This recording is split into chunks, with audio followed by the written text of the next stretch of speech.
कर लेते हैं। आप अपना कल वाला PDF खोलो, ठीक है। 100 MCQ ऑनवर्ड्स करना शुरू करते हैं आज हम, ठीक है।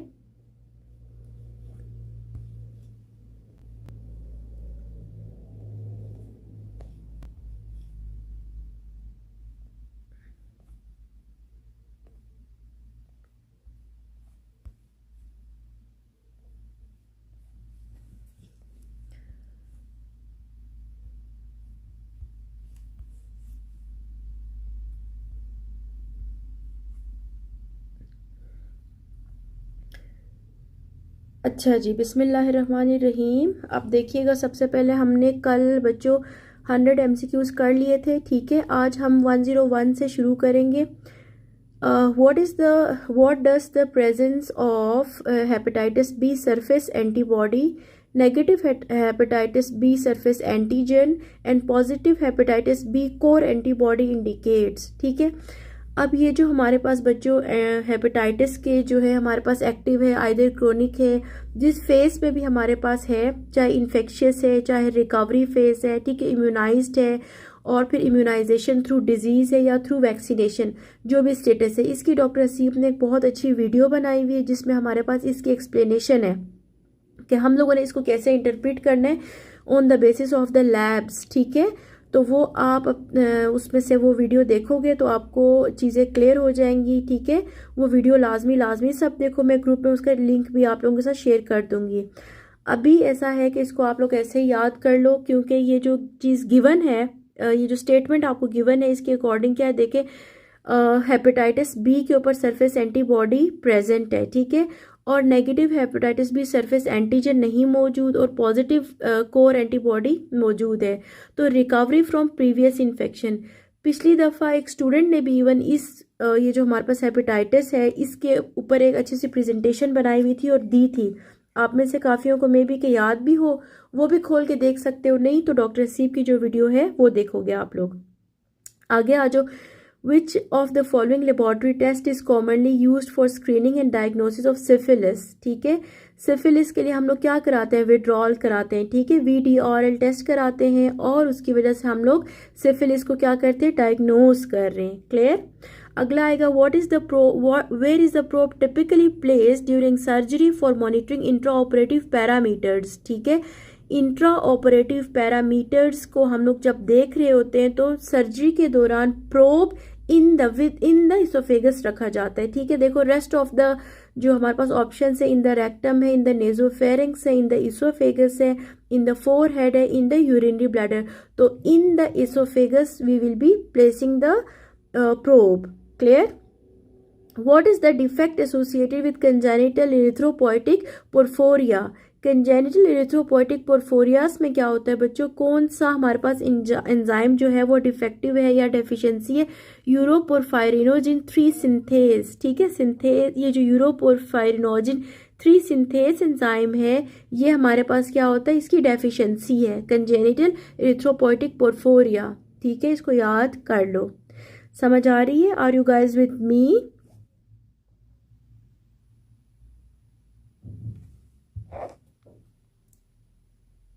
यस।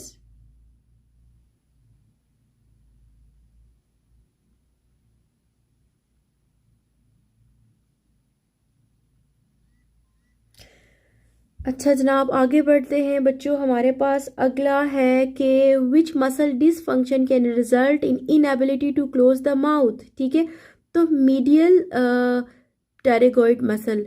अब आपको याद होगा हम लोगों ने इसका निमोनिक भी बनाया था याद करने के लिए, ठीक है, कि इनिशियली जो हमारे पास मसल है, ठीक है, जो हमारे पास हमारे जो मसल को माउथ को ओपन करने के लिए वो कौन सा है, लैटरल टेरिगॉइड है, ठीक है।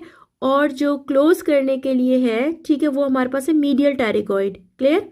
तो बच्चों हमारे पास देखो inability to close the mouth है, तो इसका मतलब है कि मीडियल टेरिगॉइड मसल का कहीं ना कहीं डिसफंक्शन है। Clear. The superior thyroid artery is a branch of which larger artery, तो superior thyroid artery is a branch of external carotid artery. Clear, सही है। आप लोगों ने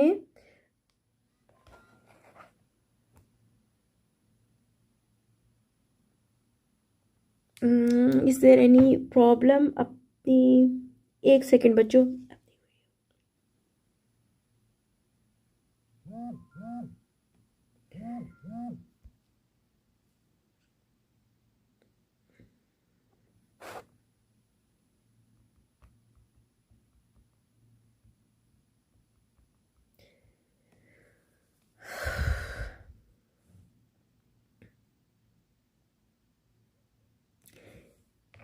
एक सेकंड में ये स्क्रीन सेट कर दूं, फिर आप लोगों के लिए भी आसानी हो जाएगी,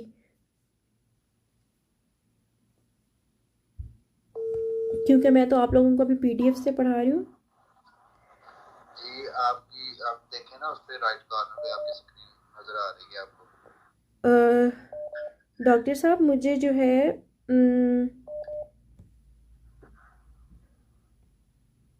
मेरे यहाँ पे मैंने तो पीडीएफ खोला हुआ है, मैं स्ट्रीम लाइन पे चली जाऊँ वापस? नहीं ठीक है, आप इसे कंटिन्यू रखें। ओके बाकी जो आपका क्वेश्चन आप पढ़ा रहे हैं ना, वो क्वेश्चन आप मिड में या स्क्रीन के एंड पे ले आए तो स्टूडेंट्स को क्लियर हो जाएगा।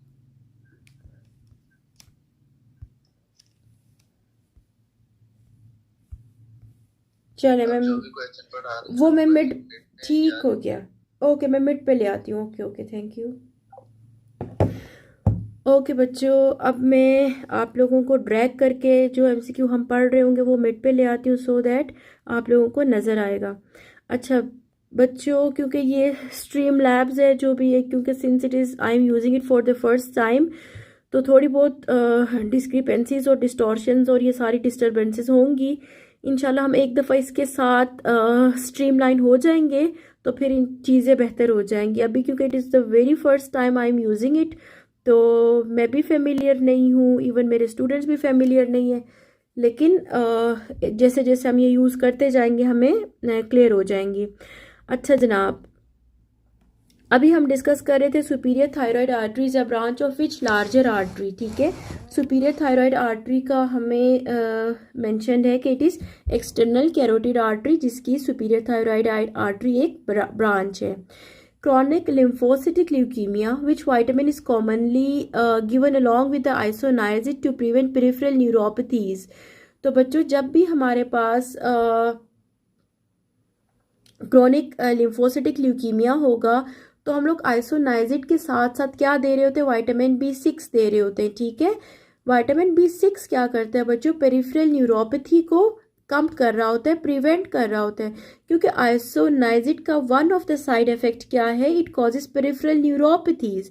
तो क्योंकि इट इज डिफाइंड कि isoniazid is going to cause peripheral neuropathy, that's why हम लोग क्या करें, इनिशियली पेशेंट को विटामिन B6 साथ ही प्रिस्क्राइब कर देते हैं। क्लियर?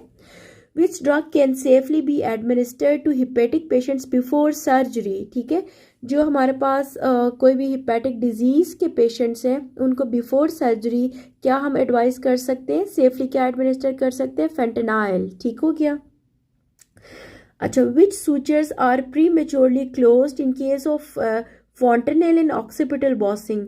तो this is the sagittal suture, ठीक है। खुद आप अपने जहन में वो आप एम्ब्रियोलॉजिकल एक जो हमारे पास डायग्राम थी लेकर आओ, उसमें क्या था हमारे पास जो थे सूचर लाइंस थी कुछ, ठीक है। सैजिटल सूचर थे, क्रोनल सूचर्स थे। तो क्या होगा कि अगर तो हमारे पास premature closure of sutures हो जाएगा, ठीक है, फ्रंटल और ऑक्सीपिटल बॉसिंग हो जाएगी उससे। क्लियर? अगला हमारे पास है eight which range is fertility typically highest? तो बच्चों फर्टिलिटी जो है फीमेल्स के अंदर जो हाईएस्ट होगी वो 20 to 30 ईयर्स है। Clear? So this is the best time one can conceive easily, ठीक हो गया। इससे क्या होगा, इससे कम एज में भी ये होता है कि अर्ली मैरिजेस तो हो जाती हैं लेकिन वो फर्टिलिटी इतनी अच्छी नहीं होती, और फिर 30 ईयर्स के बाद भी ये होता है कि फीमेल्स को कंसीव करने में मुश्किल हो जाता है। So the very very optimised period, या जिसको हम कहेंगे हाईएस्ट फर्टिलिटी जिस एज रेंज में होती है, that is from 20 to 30 years in females. Am I clear? Yes प्यारे बच्चों। आगे आइए, which blood vessels have thinner walls and carry blood towards the heart, ठीक है। अच्छा, thinner walls and carry blood towards the heart. तो इसका मतलब है these must be those vessels which are carrying deoxygenated blood. ठीक हो गया, ठीक है। तो उसमें हमारे पास है veins and venules. Clear, veins and venules. Do you guys agree with this कि हमारे पास थिनर वॉल्स के साथ इन्होंने किया हुआ है वेन्स एंड वेन्यूल्स का।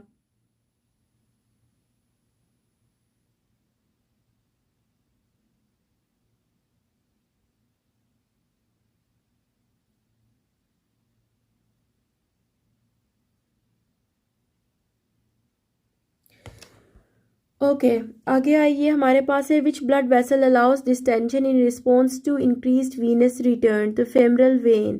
ठीक हो गया, फेमरल वेन क्या कर रहा है, जब हमारे पास इंक्रीज वीनस रिटर्न है तो is a compensatory mechanism distension.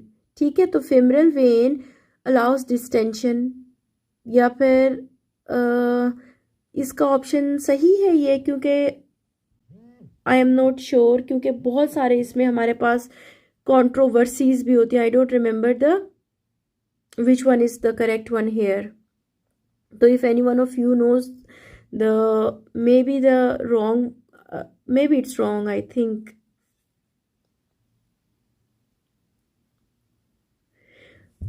Okay.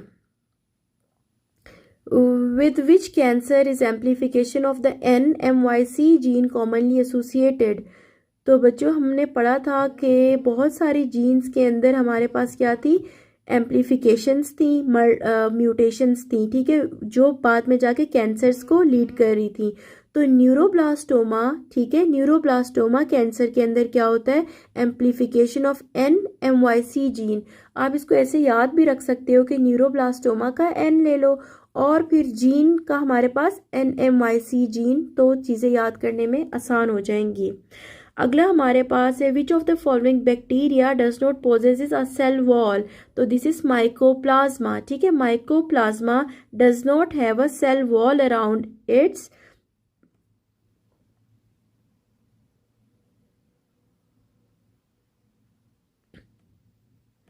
What diagnostic test would be the most appropriate for a gravid patient from Balochistan presenting with easy fatigue and anemia despite taking iron supplements? ठीक है, अब देखिएगा हमारे पास इन्होंने दिया हुआ है कि पेशेंट का ऑलरेडी एनीमिया डायग्नोस्ड है। ठीक है, और दूसरा है कि वो प्रेजेंट्स विद प्रेगनेंसी। ठीक है, और ये है कि पेशेंट का आयरन सप्लीमेंट्स लेने के बावजूद भी एनीमिया जो है वो बेहतर नहीं हो रहा। तो इसका मतलब है कि इलेक्ट्रोफेरेसिस होना चाहिए। लेकिन बच्चों क्योंकि हमारे रूटीन के सेटअप में इलेक्ट्रोफेरेसिस इतना कैजुअल नहीं है, मतलब हम इतना प्रिस्क्राइब कर नहीं रहे होते। But the answer you have to remember is haemoglobin इलेक्ट्रोफेरेसिस।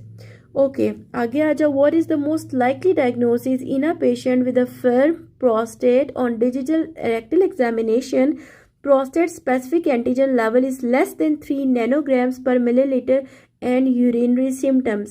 ठीक है, तो इससे देखो हम लोगों के पास क्या है, फर्म प्रोस्टेट जो है वो डिजिटल रेक्टल एग्जामिनेशन में फील हो रहा है।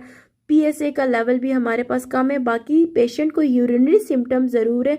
तो it is just benign prostatic hyperplasia, BPH। ठीक है, हाइपरप्लेजिया हो जाएगा। क्लियर, अब देखिएगा बाकी सारे हमारे पास जो हैं ऑप्शंस इतने अच्छे मैच इसलिए नहीं करते क्योंकि whenever there would be cancer और सस्पिशन ऑफ कैंसर, तो उन्होंने आपको स्टेटमेंट में क्लियर किया होगा कि patient have history of weight loss, या फिर वो प्रोस्टेट कैंसर स्पेसिफिक आपको चीज़ें स्टेटमेंट में डिफाइन कर देंगे। क्योंकि इन्होंने हमें बताया सिर्फ यूरिनरी सिम्टम्स है, PSA लेवल भी लेस देन 3 है, और फिर प्रोस्टेट डिजिटल रेक्टल एग्जामिनेशन में फील हो रहा है, तो it is just benign prostatic hyperplasia which is a very common condition in males. ठीक है, एजिड आप कह दें, कंसिडर कर लें। अगला है what is the drug of choice for treating hypertension in a pregnant patient? तो बच्चों फर्स्ट जिसको हम लोग कंसीडर करते हैं drug of choice for hypertension in pregnant female is labetalol. ठीक है, लेबिटालॉल 100 mg हम लोग BD में प्रिस्क्राइब करते हैं, और फिर हम लोग क्या कर रहे होते हैं, पेशेंट का बीपी रिकॉर्ड देखते हैं, ठीक है। अकॉर्डिंगली हम लोग क्या करते हैं, दूसरी जो है रेजिमेंट्स यानी कि दवाइयाँ बीच में ऐड करते जाते हैं, ठीक है। So tablet labetalol is the first drug of choice which we can prescribe for a pregnant female with hypertension. Clear? आगे आ जाए, what is the most likely diagnosis in the 60 years old individual presenting with a painless testicular mass and elevated lactate dehydrogenase levels? तो बच्चों जब भी देखो हमारे पास elevated lactate dehydrogenase levels हैं और दूसरा हमारे पास है पेनलेस टेस्टिकुलर मैस है, तो this is lymphoma. Clear? What is the primary function of natural killer cells? तो देखो नेचुरल किलर सेल्स क्या करते हैं बच्चों, ये हमारे पास किल्स वायरस इन्फेक्टेड सेल्स, ठीक है। ये हमारे पास इम्यून सिस्टम का पार्ट है नेचुरल किलर सेल्स, ठीक हो गया। तो ये क्या करेंगे, वायरस इन्फेक्टेड सेल्स को किल करेंगे। अच्छा, through which neurotransmitter system do benzodiazepines primarily exert their pharmacological effects? तो this is gamma aminobutyric acid, ठीक है। ये जो हमारे पास है गाबा, ठीक हो गया। तो बेंजोडाइजेपिन्स का mechanism of action, they act through GABA receptors. Clear? आगे आइए, which test is used to detect antibodies bound directly to the surface of the red blood cells? तो बच्चों antibodies direct antibodies bound to the surface of the red blood cells, तो उसके लिए हम क्या करेंगे, डायरेक्ट कूम्स टेस्ट करवा के देखेंगे। अगला हमारे पास है, what is the function of TP53? तो बच्चों this MCQ was already discussed yesterday and I taught you कि TP53 is a naturally tumour suppressor gene which is present in our body, ठीक है। जब भी इसकी म्यूटेशन हो रही थी, ठीक है, तो क्या हो रहा था, हमारे पास कैंसरस सस्पिशन बढ़ जाता था। क्लियर? आगे आइए, a woman living in a high altitude is at an increased risk of which condition in her newborn? ठीक है, हाई एल्टीट्यूड जब भी आपको स्टेटमेंट में गिवन होगा तो बच्चों आप लोगों ने पेटेंट डक्टस आर्टीरियोसिस कर देना है। Am I clear? ठीक है, हाई एल्टीट्यूड से मुराद स्टेटमेंट को ये आपकी दफ़ा CPSP चेंज भी कर सकते हैं, उन्होंने मेंशन किया, हो सकता है गिलगित बल्तिस्तान कर देंगे या फिर एनी अदर प्लेस, ठीक है, which has to do with high altitude. So you guys have to remember कि patent ductus arteriosus is going to be the option. अगला है, which of the following is the initial layer of abdominal wall which is most likely to protrude in cases of inguinal hernias? ठीक हो गया, transverse salis fascia, ठीक है। कल भी हम लोगों ने पढ़ा था इंग्वाइनल हर्निया का, जब मैंने आपको एक MCQ डिस्कस किया था, तो ट्रांसवर्स सैलिस फेशिया के डिफेक्ट की वजह से क्या हो रहा था, आउट वो हो रहा था, प्रोट्रूजन हो रही थी ना ऑर्गन्स की, चाहे इंटेस्टाइन्स थे जो भी है। तो बच्चों this is basically the defect in the transversalis muscle fascia, ठीक है, जो कि हमें क्या कॉज कर रहा है, हर्निया कॉज कर रहा है। Which hormone primarily mediates the proliferation of breast alveoli and lobules? अब आपने ये बहुत अच्छे से याद कर लेना कि ब्रेस्ट एल्व्यूलाई और लोब्यूल्स ये हमारे पास क्या है, प्रोजेस्टेरोन है। क्लियर? आगे हमारे पास है, what is the approximate percentage of interstitial fluid in a 70 kg man? तो इट इज़ 11 लीटर्स। ये तो आपने इसको याद कर लेना है। हमने इसकी एक डॉक्टर सीप ने इवन वीडियो भी बनाई हुई है जिसमें उन्होंने ये फ्लूइड्स के वो एक्सप्लेन किया है, how we divide the total body fluids into 2। एक तो इंटरस्टिशियल है, ठीक है, बॉडी फ्लूइड्स को 70 kg मेन में, बहुत इसकी एक पूरी वीडियो है, आप वो देख लें ताकि आपको चीज़ें फर्दर कंफ्यूज ना हो, ठीक है। एक में 2/3 है, एक में 1/3 है, फिर जो है वो फर्दर उनकी डिवीजन भी देख लेना। अगला हमारे पास है, through which spinal tract do light touch and pressure sensations primarily travel? तो बच्चों टच, लाइट टच याद रखो, ठीक है, light touch and pressure anterior spinothalamic tract के साथ ट्रेवल करता है। अच्छा, which statement accurately describes the inheritance patterns of an autosomal recessive disease in a child? ठीक है, ऑटोसोमल रिसेसिव अगर पेशेंट चाइल्ड में है मौजूद तो there is a 25% chance of siblings being healthy. Clear? अब ये कि ऑटोसोमल रिसेसिव है, कुछ हमारे पास डोमिनेंट थे, इसको आप एक दफ़ा पढ़ लें। बहुत सारी डिजीज़ थी, ऑटोसोमल रिसेसिव कौन सी थी, डोमिनेंट कौन सी थी, और वो आपको याद भी होनी चाहिए। कुछ स्ट्रक्चरल आपको डिफॉर्मिटीज़ को लीड कर रही थी और कुछ मेटाबॉलिक थी या इस तरह से थी। पूरा एक टेबल था, रफ़ी में गिवन है, इसको आपने याद कर लेना है। अभी फ़िलहाल ये है कि जब भी ऑटोसोमल रिसेसिव डिजीज़ किसी चाइल्ड में होगा तो इसका क्या मतलब है कि there are 25% chance of siblings being healthy. ठीक है, आगे आइए। Which organism is commonly associated with urethral discharge in a 25 years old male and appears as diplococci on microscopy? Clear. अच्छा बच्चों, आप देखिएगा, हम लोगों के पास एक 25 years old मेल है, यूरिथ्रल डिस्चार्ज है, और माइक्रोस्कोप पे जब हम लोग देखते हैं तो डिप्लोकोकस उसका स्ट्रक्चर है। तो इन्होंने मेंशन किया हुआ दिस इज नेजेरिया गोनोरिया। तो you have to learn it like this. ठीक है, क्योंकि माइक्रो के जो क्वेश्चंस होते हैं बच्चों, मेरे ख्याल में तो वो रट्टा है। ठीक है, आपने अगर फर्दर इसको लर्न करना है तो मैंने एक पीडीएफ शेयर किया था आपके ग्रुप में, माइक्रोबायोलॉजी के हाई यील्ड पॉइंट्स थे। I will resend it to your groups again. ठीक है, अगर आपको ज़रूरत पड़ी तो देख लेना, नहीं तो इन चीज़ों को जो आपके माइक्रो के जो एमसीक्यूज हैं इनको रट्टा मार लिया करो साथ साथ। आगे आ जाओ। Which organism is commonly associated with UTIs in sexually active females? तो ये हमारे पास क्या है, स्टेफिलोकोकस सेप्रोफिटिकस है। क्लियर, सेक्सुअली एक्टिव फीमेल्स का यूटीआई का most common causative agent is staphylococcus saprophyticus. ठीक है, इसको याद कर लो। 28 years old woman presents to the clinic with complaints of dysuria, urinary urgency and frequency. Upon examination, she reports tenderness over the lower abdomen. Urine sample is collected and visual growth is observed on McConkey's agar. तो बच्चों McConkey's agar पे आपके पास इस रिशिया coli को study करने के लिए होता है। क्लियर, बाकी रेस्ट ऑफ द सिम्टम्स हमारे पास यूटीआई के हैं, लोअर एब्डोमिनल पेन है, डिसयूरिया है, फ्रीक्वेंसी है, ऑल दैट। तो ये हमारे पास एस्ट्रेशिया कोलाई हो गया। A patient presents with chills and fevers followed by weakness and passage of black colored urine. ठीक है, अब ये कोला कलर्ड यूरिन आ गया है, ये मैंने आपको कल भी डिस्कस किया था। ये हमारे पास क्या है, फैल्सिपाइलम मलेरियल। इसको आपने एज इट इज याद कर लेना है। Black water fever in all this ये है। अच्छा बच्चों, आगे आ जाओ। Endometrium showing increased vascularity, sawtooth the appearance of the glands and हमारे पास क्या है, vacuolations is most likely indicative of which phase of the menstrual cycle? तो this is the secretory phase. ठीक है, ये कल भी डिस्कस हो चुका है।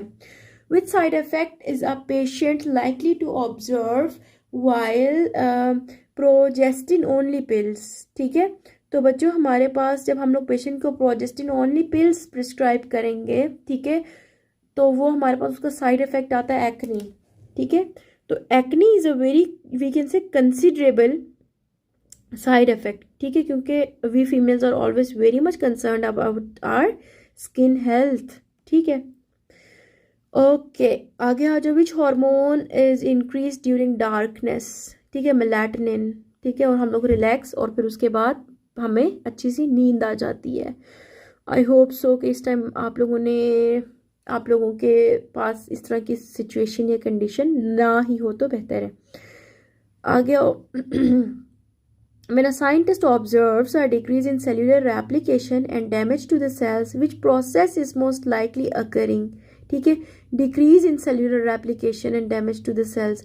अब देखो विद टाइम क्या होता है, हमें पता है कि सारे के सारे सेल्स क्या हो रहे होते हैं, रेप्लिकेट हो रहे होते हैं, और जो पुराने सेल्स हो रहे होते हैं, damage cells, wear and tear, उनकी डेथ हो जाती है।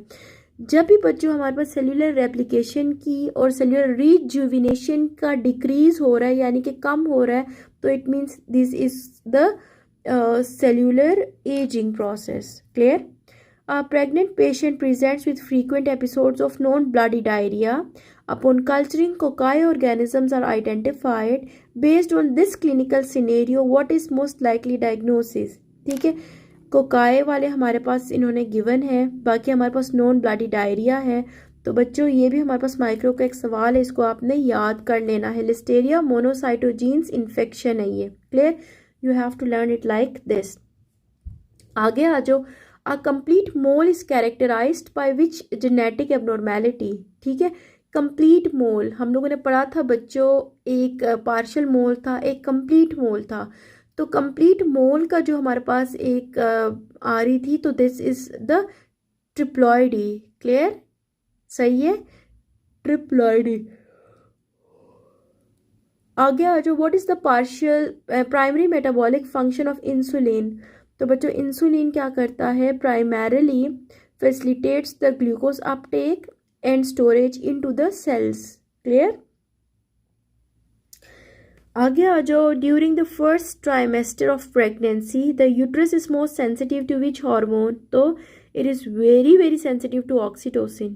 ठीक हो गया, last trimester, sorry, it is given last trimester. तो लास्ट ट्राइमेस्टर के अंदर हमारे पास ऑक्सीटोसिन की तरफ इसकी सेंसिटिविटी इंक्रीज हो जाती है। क्लियर, क्योंकि यूट्रस ने सेट ऑन होना होता है कॉन्ट्रैक्शंस पे if there is release of oxytocin, ठीक है, फ्रॉम दैट एक्सिस, जिसको हम लोगों ने पिट्यूटरी हाइपोथैलेमो ओवेरियन एक एक्सिस था, वहाँ से जैसे ही ऑक्सीटोसिन रिलीज होगा uterus will set into contractions. तो you have to learn it that it is the last trimester of pregnancy in which uterus becomes over sensitive या more sensitive to oxytocin release. Clear, what is the initial primary function of insulin. बच्चों initial primary function of insulin अभी अभी हमने पढ़ा था, ये क्या कर रहा था, ग्लूकोज के अपटेक को इंक्रीज कर रहा था। क्लियर, और फिर इसके स्टोरेज को। तो potassium entry into the cells, facilitation of potassium entry into the cells, ये भी है। अच्छा, इन्होंने अब ये दिया हुआ, देखो एक चीज इन्होंने पहले दिया हुआ, फर्स्ट जो ऑप्शन है facilitation of glucose uptake into the cells, और अगला इन्होंने लास्ट वाला दिया है facilitation of potassium entry into the cells. तो बच्चों प्राइमरी फंक्शन ऑफ इंसुलिन जो है facilitation of potassium entry into the cells है। ठीक है, अगर तो आपको दोनों ऑप्शंस मौजूद होंगे बच्चों, तो आपने क्या करना है, potassium entry into the cells वाले को करना है। क्लियर, आगे जो what type of fluid is typically found in congestive heart failure. Congestive heart failure पे ट्रांसयूडेट, इसका भी बहुत अच्छे निमोनिक के साथ एक स्टूडेंट ने ग्रुप पे शेयर किया हुआ। ट्रांसयूडेटिव हमारे पास फ्लूइड कब होता है और एक्सयूडेटिव कब होता है, किन किन कंडीशंस में होता है। तो बच्चों you have to learn this. ठीक है, वो जो बच्चे ने भेजा हुआ उसको अच्छे से टेबल को याद कर लो। Clear, a patient presents with a large face, large testes and large mandible. ठीक है, what type of inheritance pattern for this condition? तो बच्चों this is X-linked dominant. Clear, large face, large testes, large mandible. तो ये हमारे पास acromegaly की picture है। This is going to be X-linked dominant feature या inheritance pattern. A girl presents with primary amenorrhea, normal external appearance, imperforate hymen, absent uterus and ovaries. What most likely in karyotype? हम इसकी karyotyping करवा के देखेंगे। तो this is testicular feminization. Clear?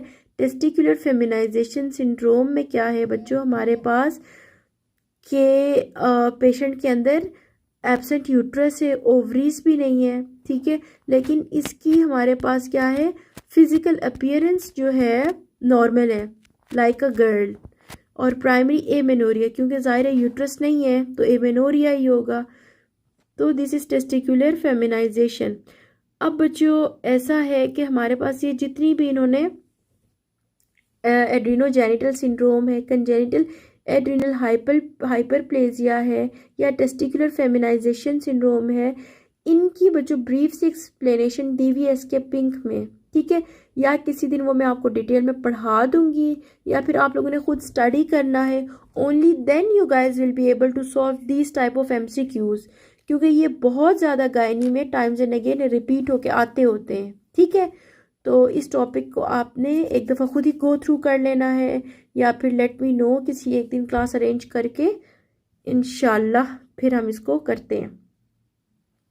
आगे आ जाओ, 35 years old women presents with volvular itching।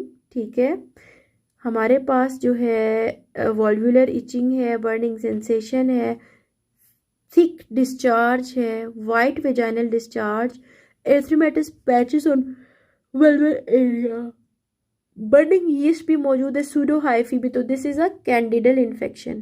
Clear? ये देखो हमारे पास ये यीस्ट सेल्स मौजूद है, सूडो हाइफी मौजूद है, तो this is a candidal infection.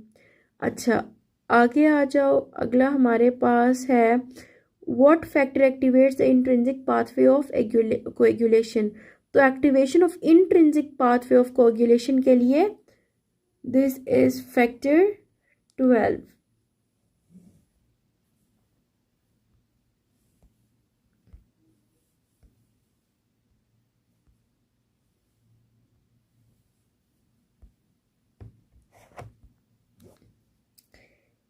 एक सेकेंड।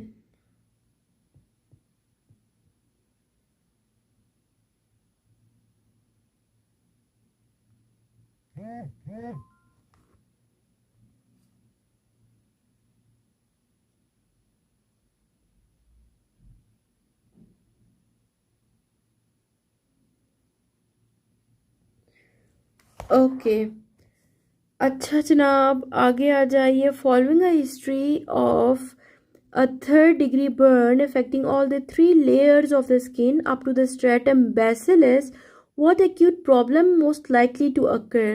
ठीक है, अब देखो हमारे पास क्या है बच्चों, इसकी बहुत डीप बर्न है। ठीक है, थर्ड डिग्री बर्न है, तो इसके अंदर क्या है, एक्यूट प्रॉब्लम ये कि इंक्रीज वाटर लॉस। ठीक है, आगे है 15 years old male presents with complaints of short web neck, limited range of motion of the cervical spine। ठीक है, x-rays reveals fused cervical vertebrae, most likely diagnosis is Klippel-Feil syndrome। तो जब भी आपको सर्वाइकल स्पाइन की fusion है, ठीक है, और दूसरा हमारे पास this is web neck, short stature है पेशेंट का और मेल है, तो दिस इज Klippel-Feil syndrome।